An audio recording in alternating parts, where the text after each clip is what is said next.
Hello. So if you are going through topical steroid withdrawal, or if you have eczema, you have likely sought help from a dermatologist or a Western medical doctor at some point. And a lot of the time, my clients and patients are told either that they need to use stronger or more topical steroids, or they need to try one of these following medications: oral steroids, cyclosporin, methotrexate, or Dupixent. These are really the only options that they have in their toolbox a lot of the time. But unfortunately, most of these doctors don't actually explain to their patients what these drugs are doing in the body and what you can expect or what they can expect in terms of side effects. So that's what I'm going to do in this video. I'm going to go through the most common medications that are prescribed for inflammatory skin diseases such as TSW and eczema, what they're actually doing, what you can expect to see, how to know they're working or if they're not working, and how to feel empowered to know if this is the best decision for you. If you are new here, my name is Dr. Kayla Clark. I'm a naturopathic doctor, and I had eczema my entire life until I went through TSW in 2016. It took my body 8 months to move through it, and now I am super passionate about helping other skin warriors heal from a root cause approach. My goal is to help you find clarity in your healing and confidence in your skin. So if you are ready to learn more about some of these medications and how you can make an empowered decision to move through this best for you, please watch on. Okay, so the first one that I'm going to talk about is prednisone, which is an oral steroid, and this is often the first line chosen by many doctors for any sort of inflammatory skin condition. So again, this is oral, it's in a tablet form, and this is a steroid. So it's different from a topical steroid in the terms of we're obviously ingesting it, but it does have the same chemical structure. It's just working on the HPA axis, which is the adrenal axis, and the immune system. And what it's doing is working as a non-specific immunosuppressant, dampening the entire immune response. So it doesn't matter, it's just doing everything. Because of this, prednisone is a very potent and very effective anti-inflammatory. So it is often also used in life-threatening situations where you really need to bring down inflammation fast, such as an anaphylaxis. So I'm going to tell you a story that is fairly common. It has happened to a few of my clients, and it happened to me personally. So if you're an atopic person and you also have food allergies, I've never had an anaphylactic reaction in my life until I was in the middle of TSW, and I ate mole sauce in Texas. I was Canadian at the time, so I was Canadian visiting Texas, and thank God I had health insurance because it was going to be like a $5,000 ER visit, and I didn't even take the ambulance. But anyways, that aside, if you're in a situation like an anaphylactic reaction where they might be using either IV or oral steroids, please use them. It's not worth dying over, right? Your life is worth more than topical steroid withdrawal. And in my case, and in many of my clients' cases, I found, obviously it's impossible to say this is a fact, but I found that it didn't really extend the process that much. For me, when it happened, when I had my reaction, it was in the middle of TSW, and it took my body 8 months to clear it. So, you know, it's, again, please use your discretion, and if you need to use oral steroids for whatever reason, then please do that. So that being said, if you go to the doctor or dermatologist with concerns of severe skin issues, they're likely going to try for a course of oral prednisone. Now, is this the right decision for you?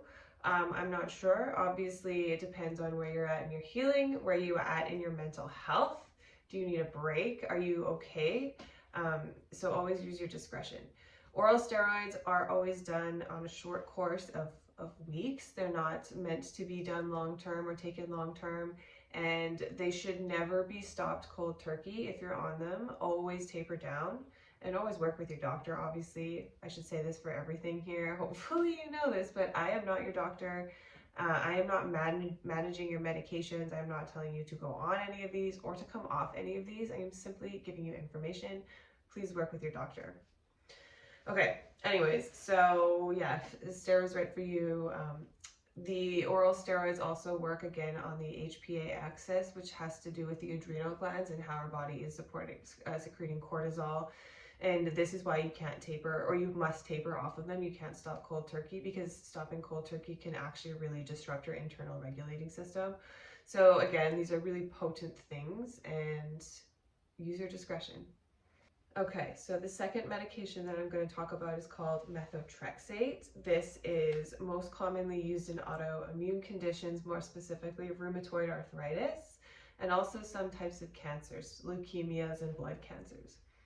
So what methotrexate is doing in the immune system is interfering with certain types of cells that grow quickly. So cells in bone marrow, cells in cancer cells, and also skin cells. These are replicating really quickly. So by interfering with these specific types of cells, it's not specifically dampening the immune system, but it is modulating how these cells are replicating. So it's not as effective in eczema, I find, although sometimes it can be. It's kind of one of those just general suppressive drugs that is prescribed. Yeah, you know, I don't see it too often in TSW, but I have. Some of the most common side effects from methotrexate are GI issues, nausea and vomiting, mouth ulcers, so that's unpleasant, but ulcers in the mouth and the throat and the esophagus, headaches, fatigue, irritability, insomnia, and then the methotrexate blah feeling, like just kind of blah, is a well-known thing, so another side effect to be aware of. Drug is Cyclosporin.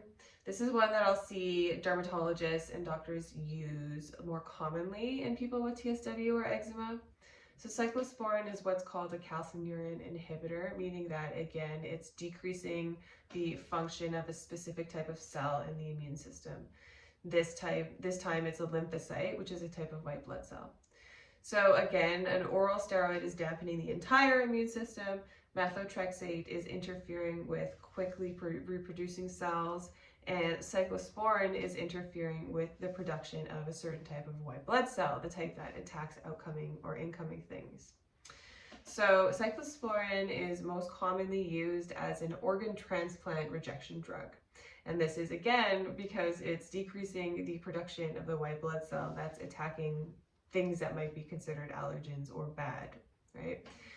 So it's also used in certain types of autoimmune disease and in people that are not responsive to methotrexate. So it's a very potent drug. You can start to see perhaps some of the issues that come along with dampening the type of cell that is responsible for targeting outside invaders or things that are not self. So some of the side effects are immunosuppression, which is also a side effect of an oral steroid. I don't even know if I said that, but it is. It's also a side effect of methotrexate, but immunosuppression is very marked in this one.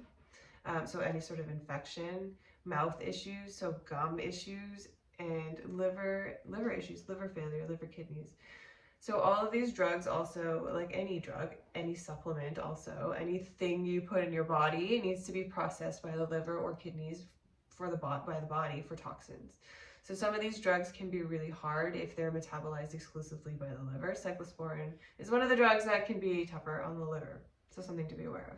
The third drug, or the fourth drug I'm going to talk about, is Dupixent, Dupilumab. So this is a newer drug called a biologic. So biologics are genetically engineered from proteins or living tissues, from living tissues or cells, hence the name biologic. So they work, again, we're getting even more specific here. As we're getting newer and newer with our designer drugs, we're starting to get more specific in the immune system. So this type of drug is blocking the effects of a type of molecule or signaling, what's the word I'm trying to look for? Signaling molecule called an interleukin. So there are many types of interleukins. They are all involved in the immune system and inflammation in various ways. We actually don't quite know yet what they're all doing and how they all interact. We're still learning a lot about the immune system and how it works, but specifically, Dupixent is working on decreasing interleukin 4 and interleukin 13, which in studies have been shown to be more active in people with eczema. Not necessarily TSW, we're assuming, we don't know because there aren't many studies on TSW, but you know, interleukin 4 is known to be involved, they're both known to be involved in inflammation, and so this is why it's targeting those specific molecules. So again, some of the side effects you can expect are immune suppression, although since this is more specific and less of an overall dampening, it's still something to be aware of course. It's just less intense.